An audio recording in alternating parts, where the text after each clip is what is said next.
మహేష్ బాబు రాజమౌళి కెరీర్లో first time cinema వస్తుంది. అది కూడా పామరన్ రేంజ్లో అని ఈ చిత్ర రచయిత విజయేంద్ర ప్రసాద్ తాజా ఇంటర్వ్యూలో కీలక విషయాలు వెల్లడించారు. ఎస్ఎస్ఎంబీ 29 పై దేశవ్యాప్తంగా అంచనాలున్నాయి. RRR తర్వాత రాజమౌళి చేస్తున్న చిత్రం కావడం ఒక విశేషం. అలాగే మహేష్తో ఆయన చేస్తున్న ఫస్ట్ మూవీ ఇది. మరొక విశేషం ఏమిటంటే రాజమౌళి కెరీర్లోనే భారీ బడ్జెట్ మూవీ. అంతర్జాతీయ ప్రమాణాలతో పాన్ వరల్డ్ మూవీగా తెరకెక్కించనున్నాడు. ఎస్ఎస్ఎంబీ 29 బడ్జెట్ దాదాపు 800 కోట్లు. అది 1000 కోట్ల వరకు కూడా చేరవచ్చని సమాచారం. స్క్రిప్ట్ వర్క్ పూర్తి కాగా ప్రీ ప్రొడక్షన్ వర్క్ మొదలైందని సమాచారం.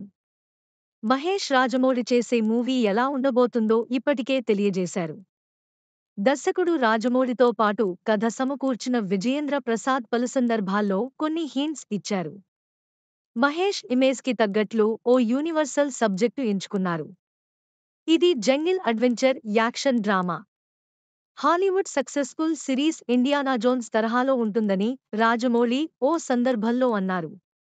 ఇక మహేష్ పాత్ర సాహసోపేతంగా ఉంటుంది. ప్రపంచాన్ని చుట్టే వీరుడిగా మహేష్ కనిపిస్తాడని తెలియజేశారు.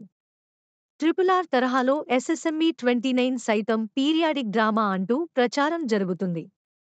దీనిపై రచయిత విజయేంద్ర ప్రసాద్ క్లారిటీ ఇచ్చారు. ఓ ఇంటర్వ్యూలో పాల్గొన్న విజయేంద్ర ప్రసాద్కి ఈ ప్రశ్న ఎదురైంది. ఎస్ఎస్ఎంబీ 29 పీరియాడిక్ స్టోరీ కాదని, సమకాలీన కథ అని ఆయన వెల్లడించారు.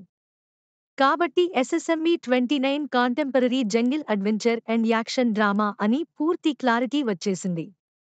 ఈ చిత్రం కోసం మహేష్ బాబు మేకోవర్ అవుతున్నారు. ఆయన జుట్టు, గడ్డం పెంచుతున్నారు. రాజమౌళి తన హీరోలను చొక్కాలు లేకుండా కండలతో చూపించేందుకు ఇష్టపడతారు. మహేష్ని కూడా ఫస్ట్ టైం సిక్స్ ప్యాక్లో చూడాలని ఫ్యాన్స్ ఆశపడుతున్నారు.